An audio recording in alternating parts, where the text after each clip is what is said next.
Okay, tonight we start reading Delta Quest 2, Cavern of the Fear. Chapter 1, Secrets. The flickering lamp made an island of light in the darkness. The wrinkled hand moved slowly across the page. Outside, the city of Del lay silent, wrapped in sleep.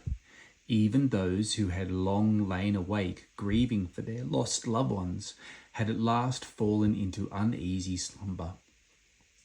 The writer's lamp was hidden. The only lights visible in Del burned in the palace on the hill, lights to comfort the guards who stood watchful by the stairs, lights that guided two shadows as they slipped through the palace grounds and into the most hidden of its doors. Soon it would be dawn, but the writer worked on. He had lost all track of time. He had been alone so long that for him day and night had almost lost their meaning.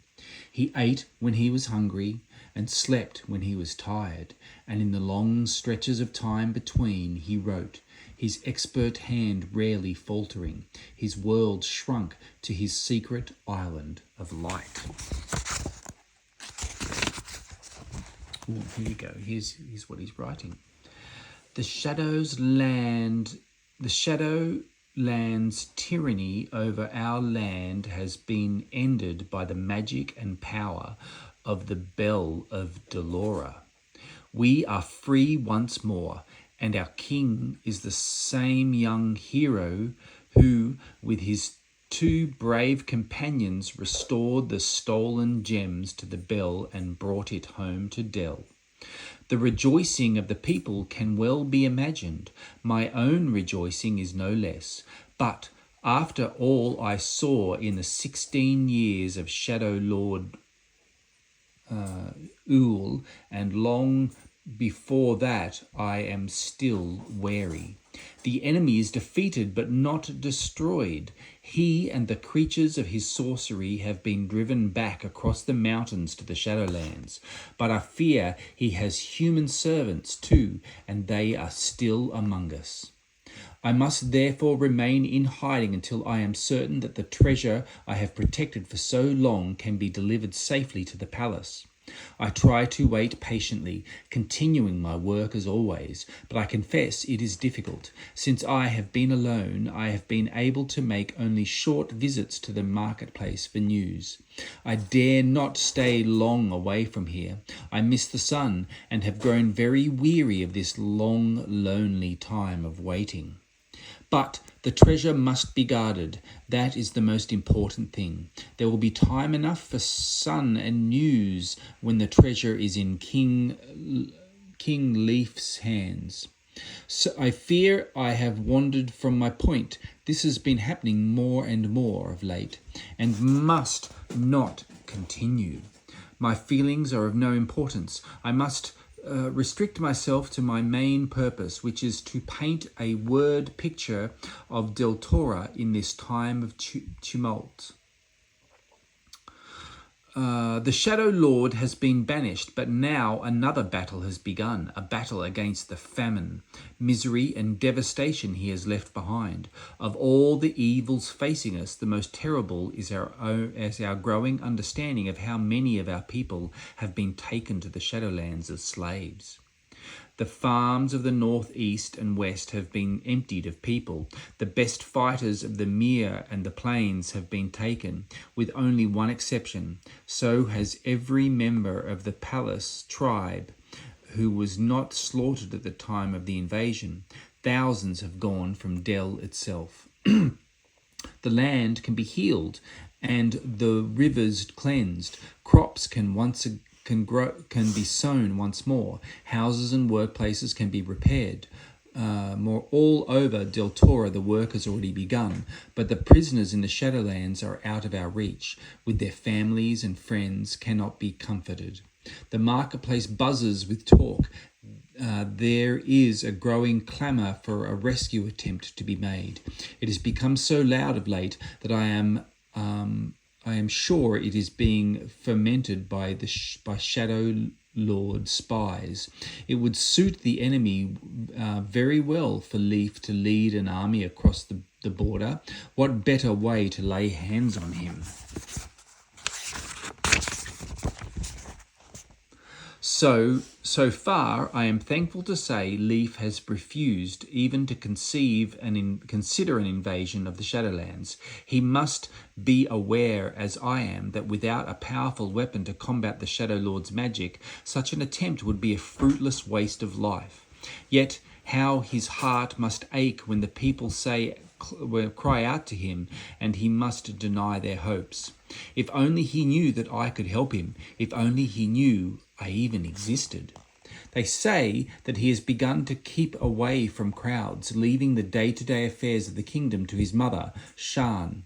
He spends much of his time alone, shut up, it is said, in the palace library. He shuns even the trusted companions of his quest, Barda, chief of the palace guards, and Jasmine, the wild girl from the forests of silence. The only one with whom he spends time is the one-time leader of the resistance, the stern man all still call Doom. Perhaps he is searching for some clue as to how he can save the prisoners, or perhaps he haunts the library because it is safe and he has realized that he is in constant danger. Remember, dear reader, the Bell of Deltora was created by Adin, Deltora's first king, in ancient times. Adin united the 7 tribes of Deltora against the Shadow Lord, persuading each tribe to add its talisman, a gem of great power, to the bell. And ever since, Adin's heirs by blood have been the only ones for whom the bell shines. Leif is Adin's heir, still little more than a boy himself. He has as yet no child to wear the bell in his place, should accident or treachery befall him. He has no brother, no sister. His death would lay Deltora open to the enemy. Even now, I am certain the Shadow Lord is hatching plans to lay hands on our land once more. The slaves in the Shadowlands are the bait for one of his traps, but he never relies on just one scheme. A simple plot may succeed where a cunning one fails, and what could be simpler or quicker than the thrust of a dagger? I must not think these things. I must keep my spirits, as I pray King Leif is doing. It is vital that he is not driven by frustration to act foolishly. Too much depends on his safety. I am tired now and must sleep. The lamp is failing and my old eyes also. Perhaps I will wait to find that my long wait is over. I pray that it will be so, for all our sakes. I must show the king what I have to show before it is too late. I must tell him, at last, of the Piran pipe.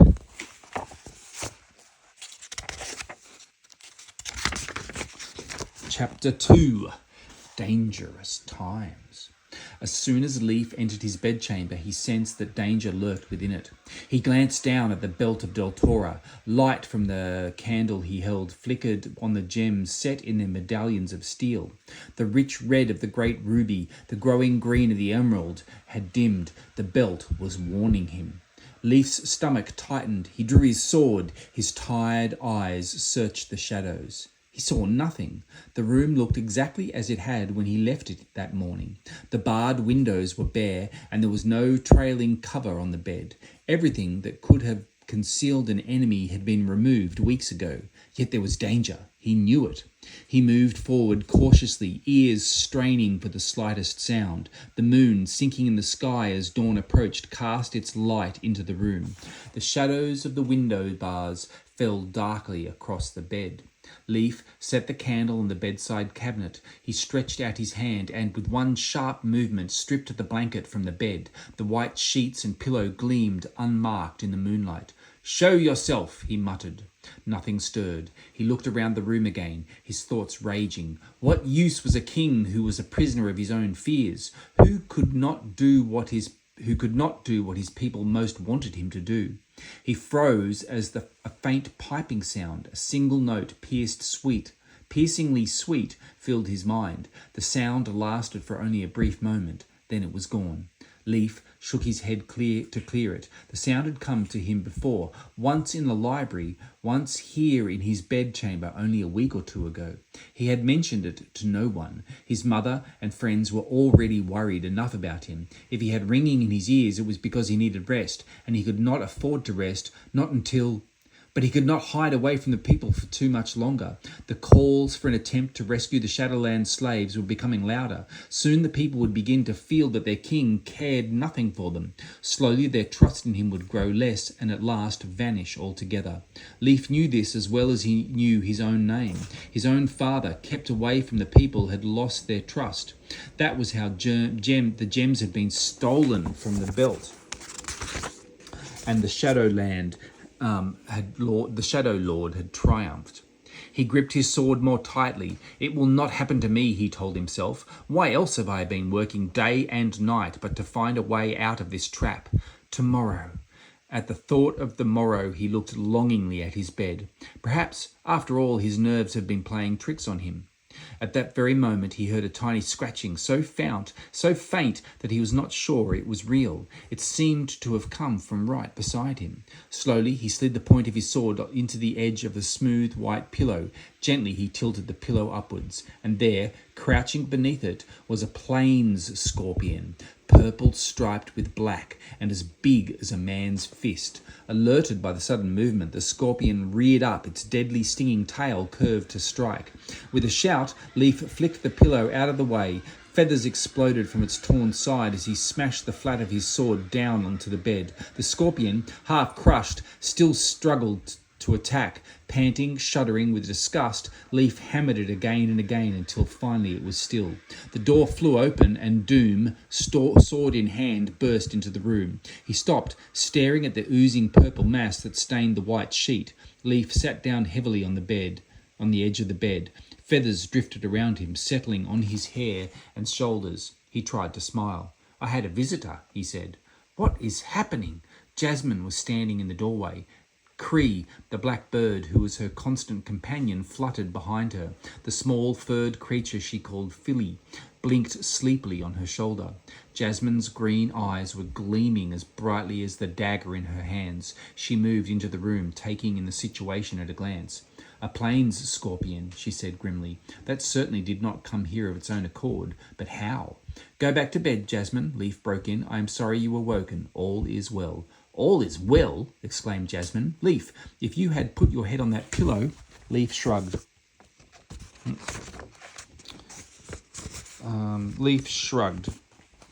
Fortunately, I did not. He did not say how nearly he had done so.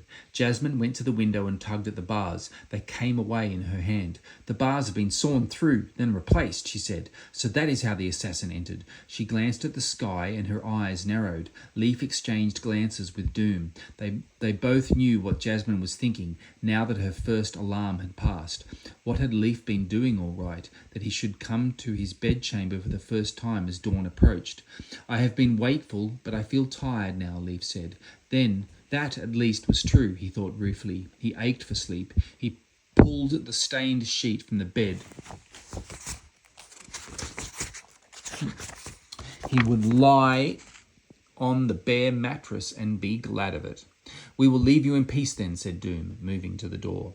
Jasmine knew the words were meant for her. The man they all still called Doom was her father, but over the past weeks he had become as hard to talk to as Leaf himself. Every day he was surrounded by people. Every night he disappeared on mysterious business of which Jasmine knew nothing. He left the room, but Jasmine made no move to follow. This was the first time she had seen Leaf alone in weeks. She was determined to speak to him. But Leaf would not look at her. He began to unlace his boots. "I must have a few hours' rest, Jasmine," he said pointedly. "We leave for Tora in the morning."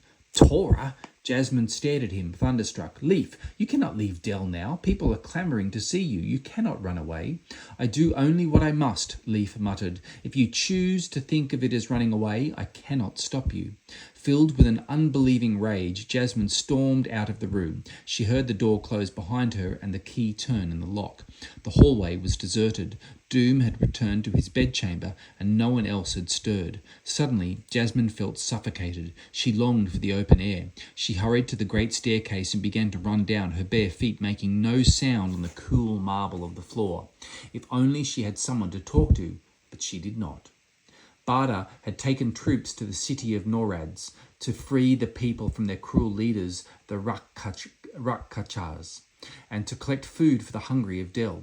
Jasmine would have gone with them, but the Norads people feared Philly, and she could not leave Philly behind. So she stayed. Shan and Doom were always busy, and Leaf seemed to have lost all trust in her.